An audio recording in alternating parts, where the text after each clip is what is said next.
सच talks के आज के लाइव में आपका स्वागत है। आज 15 सितंबर है और आज का दिन बिहार की राजनीति में बड़ा यादगार दिन के रूप में याद किया जाएगा। आज पूर्णिया में देश के प्रधानमंत्री की रैली थी और पटना में भी आज सियासी संग्राम चरम पर था। लेकिन आज जिस खबर के साथ हम आज के लाइव की शुरुआत करेंगे, ये खबर जो है ये बिहार के पॉलिटिकल गैलरी से है और एक ऐसे सवाल को लेकर है जिस पर अब बड़ी बहसबाजी शुरू हो गई है। आखिर बिहार का विकास कौन करना चाहता है? आज पूर्णिया में एयरपोर्ट का सौगात मिला।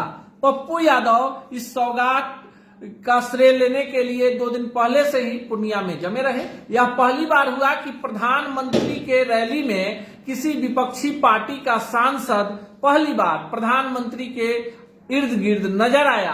पप्पू यादव प्रधानमंत्री के कान में ऑन कैमरा कुछ कहते नजर आए। साथ ही उन्होंने एक पत्र भी प्रधानमंत्री को सौंपा। अब देखिए, पप्पू यादव जो हैं पूर्णिया से निर्दलीय सांसद हैं और ऐसे में पप्पू यादव किसी भी कीमत पर एयरपोर्ट वाले मामले का क्रेडिट नहीं छोड़ना चाहते। पप्पू यादव कई कारणों से चर्चा में। पप्पू यादव पहले निर्दलीय सांसद बनते हैं, फिर निर्दलीय विधायक बनते हैं, फिर सांसद और फिर पति पत्नी दोनों सांसद। लेकिन बीच का दौर पप्पू यादव के लिए काफी कठिन होता है और फिर पूर्णिया से निर्दलीय पप्पू यादव सांसद बनते हैं 2024 में। अब पप्पू यादव पूर्णिया में प्रधानमंत्री की रैली पूर्णिया में, तो प्रधानमंत्री ने आज कई सारे व्यापक पैमाने वाले केंद्र प्रायोजित सड़क योजनाओं को स्वीकृति दे दी। साथ ही साथ कई सारी योजनाओं का शुभारंभ किया। पर आज के कार्यक्रम में प्रधानमंत्री के निशाने पर विपक्ष रहा। प्रधानमंत्री ने कहा कि विपक्ष के पास कोई काम नहीं, विपक्ष विकास की बात नहीं करता, विपक्ष को देश का प्रदेश का विकास नजर नहीं आता, उसे तो सिर्फ कुर्सी की चिंता है। अब बिहार के लोगों को यह सोचना है कि डबल इंजन की सरकार जिस तरह से प्रदेश और देश में काम कर रही है, विकास योजनाओं को समय पर पूरा किया जा रहा है, करप्शन पर रोक लगाया गया है, ये सब चीजें जनता के सामने है। और ऐसे में प्रधानमंत्री ने भरोसा जताया कि बिहार के लिए जो कुछ भी केंद्र से हो सकता है उससे ज्यादा परियोजनाएं बिहार को दी जा रही है और बिहार में एनडीए की नीतीश कुमार की अगुवाई वाली सरकार उन योजनाओं को पूरी ईमानदारी के साथ लागू कर रही है। प्रधानमंत्री के पूर्णिया रैली में बीजेपी के तमाम बड़े नेता मंच पर नजर आए। दिलीप जायसवाल छाए रहे क्योंकि पूर्णिया का जो इलाका है दिलीप जायसवाल का इलाका है। इधर पटना में क्या चल रहा था इस पर भी चर्चा करेंगे। बीती रात जाले विधानसभा क्षेत्र में, जहां से विधायक हैं जीवेश मिश्रा, बिहार सरकार में मंत्री हैं, नगर विकास विभाग उनके पास है।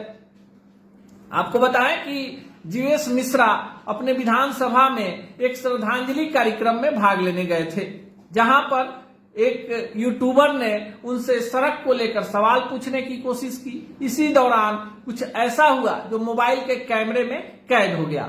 अब उस यूट्यूबर ने, जिसका नाम धर्मेंद्र कुमार साहनी बताया जाता है, आरोप लगाया कि मंत्री जी के साथ के लोगों ने उसका मोबाइल छीन लिया, उसके साथ गाली गलौज की गई और मारपीट भी की गई। हालांकि जो वीडियो वायरल हुआ उसमें यह साफ सुनाई दे रहा था कि जो मंत्री जी के समर्थक थे या स्थानीय लोग थे उस यूट्यूबर के साथ गाली गलौज कर रहे थे और उसके बाद ये मामला सोशल मीडिया पर आया। अब देखिए, सोशल मीडिया एक ऐसा खतरनाक मंच है जहां पर आने वाली चीजें तुरंत वायरल हो जाती हैं। यानी लोग एक दूसरे को शेयर करना शुरू करते हैं और देखते देखते लाखों करोड़ों लोगों तक ये मामला पहुंच जाता है। रात के 10 बजे घटित ये घटना सुबह होते होते बिहार के सत्ता के गलियारे की सबसे बड़ी खबर बन गई।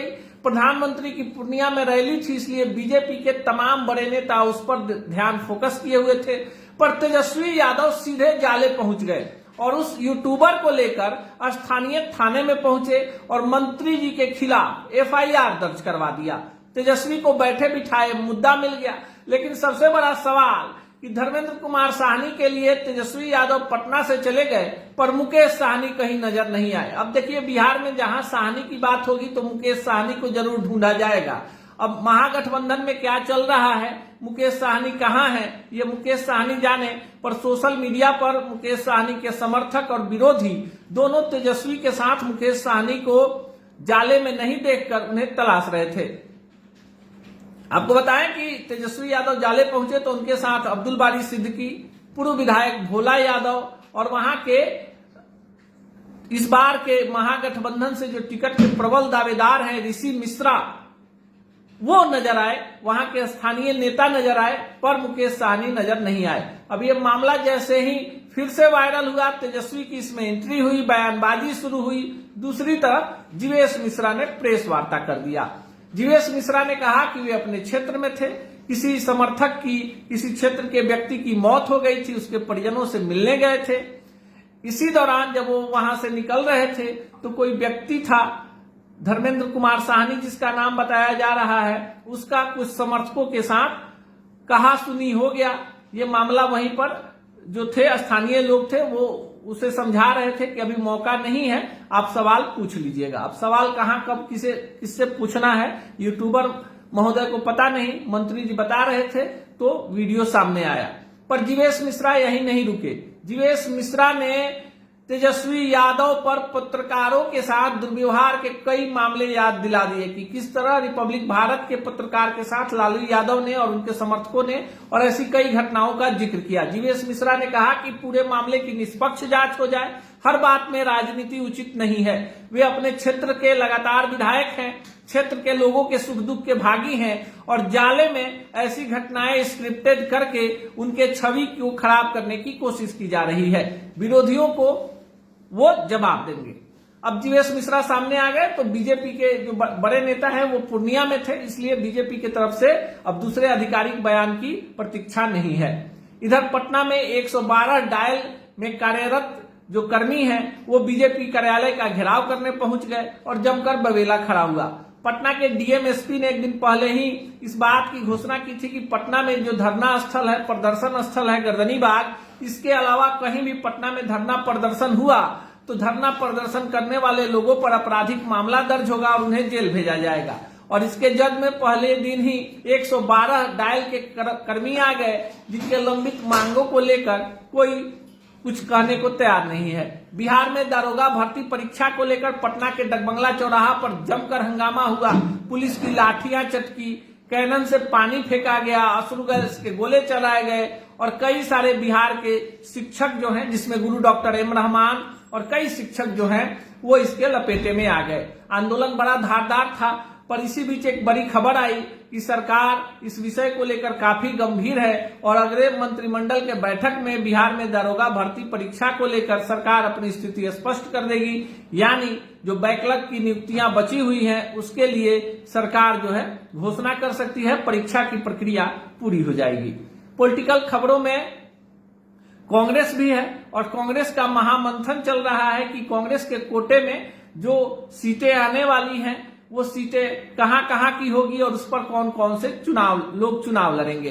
अब कांग्रेस के प्रदेश अध्यक्ष राजेश राम हैं, पर भीड़ सबसे ज्यादा पूर्व प्रदेश अध्यक्ष और राज्यसभा सांसद अखिलेश सिंह के घर पर लग रहा है।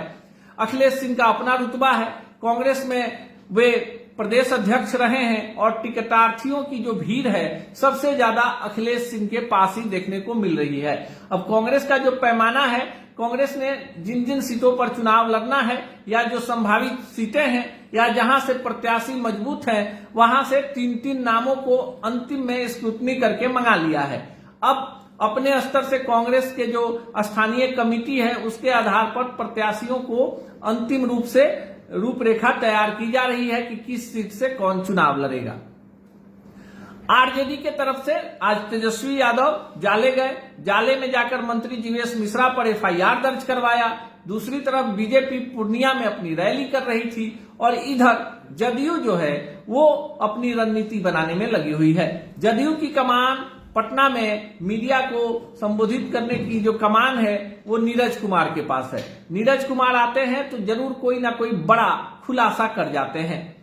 आज नीरज कुमार कुछ खास नहीं बोले क्योंकि पूरा का पूरा फोकस प्रधानमंत्री की रैली पर था और एनडीए की गतिविधियां भी कहीं थमी हुई थी। पर चर्चा में जीतन राम मांझी रहे। बीती रात उनका जन्मदिन काफी सौम्य तरीके से मनाया गया। गया से आए बच्चों ने गीत गाया। परिवार के सदस्य और पार्टी के वर्कर के साथ केंद्रीय मंत्री और बिहार के पूर्व मुख्यमंत्री जीतन राम मांझी ने सामान्य तरीके से अपना जन्मदिन मनाया।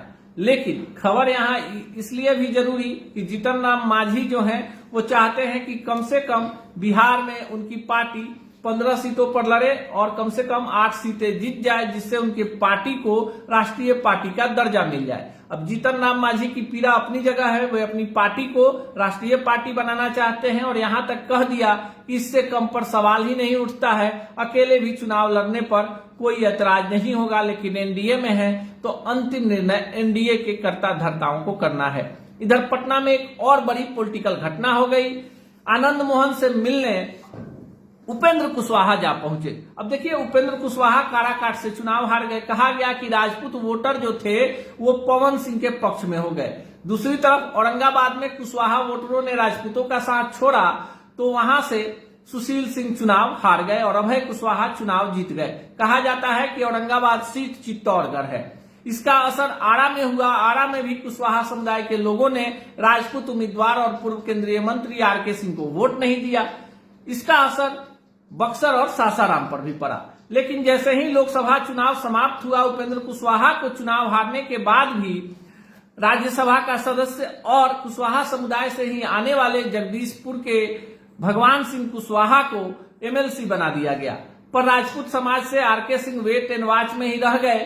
खबर थी कि उन्हें राज्यसभा भेजकर केंद्रीय मंत्रिमंडल में शामिल किया जाएगा। फिर खबर थी कि उन्हें एमएलसी बनाकर बिहार में डिप्टी सीएम बनाया जाएगा। न केंद्रीय मंत्री बने न डिप्टी सीएम बने। पवन सिंह को लेकर भी भाजपा फिर से आशा रखती है कि पवन सिंह देर सवेर उसकी पार्टी में आ जाएं और विधानसभा चुनाव के पहले आ जाएं। काराकाट की अपनी कहानी है और ऐसे में उपेंद्र कुशवाहा इसलिए आनंद मोहन से मिल रहे हैं कि राजपूत और कुशवाहा मतदाताओं के बीच एक बड़ा मैसेज जाए कि पुराना जो द्वंद्व है वो समाप्त हो चुका है। हालांकि खबर है कि उपेंद्र कुशवाहा ज्योति सिंह जो पवन सिंह की पत्नी है उनको अपने पार्टी के सिंबल से चुनाव लड़ा सकते हैं शाहाबाद के इलाके से। ये खबर भी सुर्खियों में रही। लेकिन आज चर्चा में आनंद मोहन भी रहे, जिन्होंने 2 दिन पहले ये बयान दिया था कि भूरा बाल साफ करने वाले लोगों को समझना होगा, जिसको जहां वोट देना है दे, जिस पार्टी को देना है दे, जिस प्रत्याशी को देना है दे, पर जो भूरा बाल है वो बिहार में सत्ता का, कुर्सी का नेता तय करता है। अब इस बयान पर तो कोई आधिकारिक बयान किसी ने नहीं दिया, पर अशोक महतो जो आरजेडी में शामिल है, किसी पद पर नहीं है, अशोक महतो एक बाहुबली रहे हैं और हाल में ही लोकसभा चुनाव के पहले जेल से रिहा हुए हैं। उन्होंने कहा कि आनंद मोहन के बात का प्रतिकार करते हैं, क्योंकि जो भूरा बाल है उसकी आबादी 10% है, तो 90% लोगों के ऊपर 10% लोग कैसे शासन करेंगे। पर इस पर कई सारी बयानबाजियां होने लगी कि कुर्सी तो जो 90% वाले नेता हैं उनको चाहिए, 10% वाले को तो सीएम की कुर्सी मिलेगी नहीं। तो जिसको सीएम की कुर्सी मिलनी चाहिए उन्हें इन 10% वाले प्रभावशाली वोट बैंक को जरूर सम्मान देना होगा। बिहार में कोई भी बयानबाजी आजकल सोशल मीडिया पर वायरल होती है। आपको चनपटिया भी लिए चलते हैं। मनीष कश्यप को लेकर भी बहुत सारे दर्शक जानना चाहते हैं कि आखिर मनीष कश्यप चनपटिया में इतना पसीना क्यों बहा रहे हैं। मनीष कश्यप का भी एक बयान आज तेजी से वायरल हुआ। मनीष कश्यप ने खुलासा किया कि उनका जो पैतृक गांव है महानवा डुमरी, वहां का खपड़ैल मकान कब पक्का मकान बन जाएगा। मनीष कश्यप ने कहा कि जिस दिन उनके इलाके के कम से कम 10,000 गरीब लोगों का घर पक्के का हो जाएगा, उसी दिन वो अपना महानवा डुमरी वाला घर भी पक्का का बनवाएंगे।